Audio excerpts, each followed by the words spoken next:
Izay ny amin'iny vaovao fa ny sary manaraka izay hoarantsika kosa dia ireo vaovao tapatapany izay nangoniny Luc Rawely Axiena.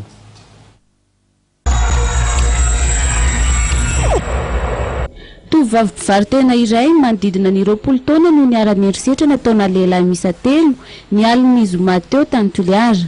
Araka ny fantatra dia tsy nety niaraka tamin'ireto lehilahy izay efa mamimamy ireto ity farany ka avy hatrany dia nidorana izy 3 lahy ny mahavehivavy sy ny feny ilay tovovavy. Tamin'ny alalan'ny toaka sy briquet no nanaovan'ireto tsy mifaditrovana izany. Tsy nijanona hatreo anefa ny herisetra nataon'izy ireo fa mbola niambo-daroka ka torana tsy nahatsiaro tena ilay tovovavy. Tokony hitandrina hatrany ireo tovovavy nialina manoloana izany. Notafiana Andianjoila mitondra fitaovam-piadiana mahery vaika tamin'ny alina, tokony ho tamin'ny 12 ny sefim-pokotany Nambohijatova tany Itikely Atsinondrano. Nitondra pistolet ireo Joila miisa 4. Renim-pianakaviana iray no voatifitra teo ambanin'ny masony izay nentina avy hatrany namonjy ny hopitaly Asiera. Nopitehindreo Joila avokoa ny entana rehetra tao an-trano. Tsy voasampa no nisy nanafika ity fianakaviana ity fa tamin'ny 4 taona lasa izay no efa nisy nanafika tahaka izao. Tsy mitsahatra mihitsy ny aratra Ravanila manta any amin'ireo faritra mpamokatra izany. Tovolahy 30 taona no maty ny fitsaram-bahoaka tratra ny fokon'olona teo am-pangalarina Lavanila manta teny Antsaha, teo amin'ny 25 kilao teo ny Lavanila tratra teny aminy. Noho ny atezeran'ny vahoaka nefa amin'ny fisian'ny alatra ny sesisesy tao ao izay mahafaty antoka ireo mpamokatra dia niarany daroka ity farany ka nefara tamin'ny fahafatesany. Herinandro izay no nakanakeriny an'i Zaida Zgarali, tompon'ny kenkeiry ny Antsika, tsy mbola hita ity farany hatramin'izao. Ny faran'ny herinandro teo no fantatra fa ny antsony fianakavian'ity karana ity ireo mpakakeriny ka nitaky vola mitentina 10 miliara ariary. Tsy mbola fantatra na andoha na tsy andoha ireo fianakaviana. Ny mpitandro ny filaminana etsy ankilany tsy mikely soroka amin'ny fikarohana ny mahakasika ity raharaha ity. Zandary mpianatra rano miisa 12 izay lehilahy ny 430 ary 20 ny vehivavy tamin'ny andiany faraka amin'ny 70 tao amin'ny sekolin'ny Gendarmerie Pireneny Ambositra no navoaka teto amin'ny toby Colonel Jean-Philippe Mahajanga II ny zoma 12 aprily teo. Taorian'ny fivoahana tany Ambositra dia nandritra ny 720 andro no nanaraka fiofana tao Mahajanga ireto farany ary nanamafy ny traikefa izay efa noratovina tany Ambositra. Fitsipifehezana sy firaisankina ny teny filamatra ezahana apetraka io no nambaran'ny komandon'ny CIRGN Mahajanga ny kolonely Mananga Jean Manassé. Ho fanamafisana ny fandriampahalemana any amin'ny faritry Melaka dia nahazo zandary raika amin'ny 70 amin'ireo 270 ny faritra. Ny fanatsarana ny ara-toe-karena dia miankina tanteraka amin'ny fampandrosoana ny fotony.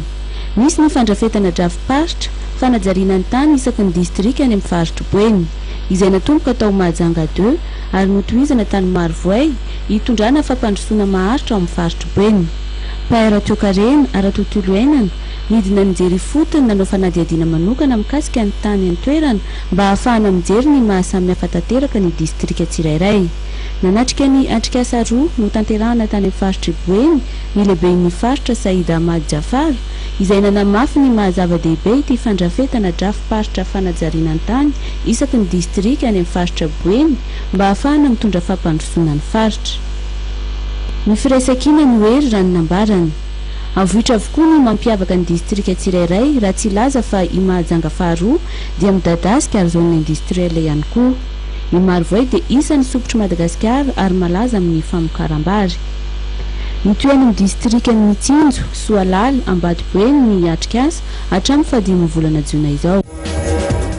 Mandrahona ny anatanteraka fitokonana faobe ireo taxi be mampifandray ny renivohitra any Tosy. Tafiditra tao anatin'izany ny zotra 133 mampitohy an'Ambody Filao amin'ny Cité des Assureurs Tosy, ny zotra 143 mampitohy an'Ambodrapeto Mahamasina Analakely, ny zotra A mampifandray ny Tsaralalàna sy Tosy Cité na hôpitaly, ny Kofimi mampitohy an'ny Beraviny Tosy amin'ny Knaps.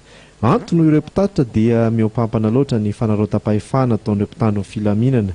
Tokony andrindra fifamoivoizana eny an-dalana, misy mody miafina ny sasany ary mivoaka tampoka, indrindra fa neny amin'iny faritra Andavamamby iny. Tsy hamelany ianao raha tsy azony vola kely na saziny mihitsy na dia tsy nanao fahadisoana ho ihany ny filazany ireo mpitatitra tsy zakanay intsony zany, izay ny antony irosoanay fitokonana ho ihany ireo mpamily. Na izany aza tsy dia voafaritra loatra ny toerana anaovan'izy ireo hetsika fa ny any fantatra dia misy ny janona tsy asa mihitsy. Raha misy aza ireo dia hiasa ihany saingy amin'ny ora voafetra.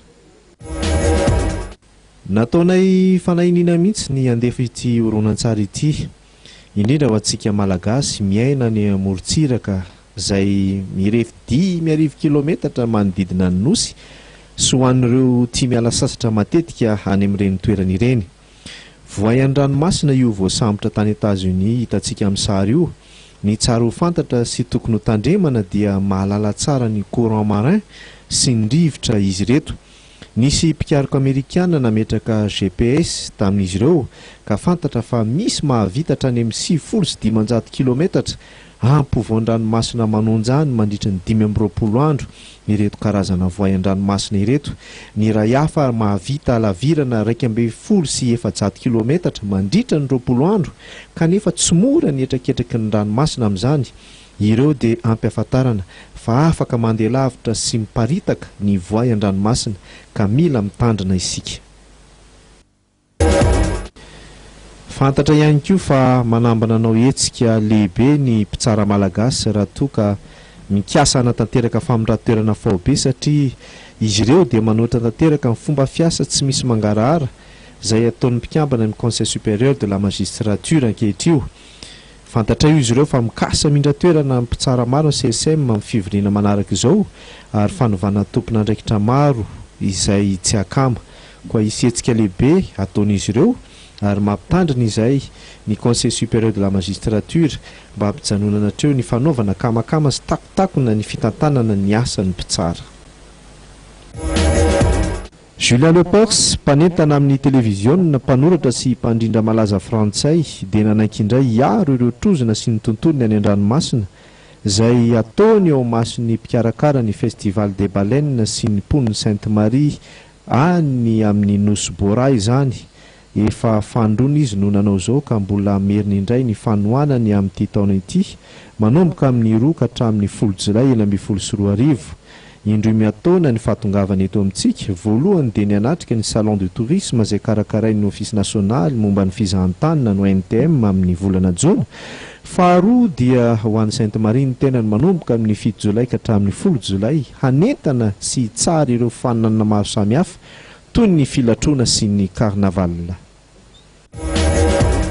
Famonoana olona feno abibina no niseho tany Morafeny be indray tao amin'ny fokotany antsoina hoe Ravinala.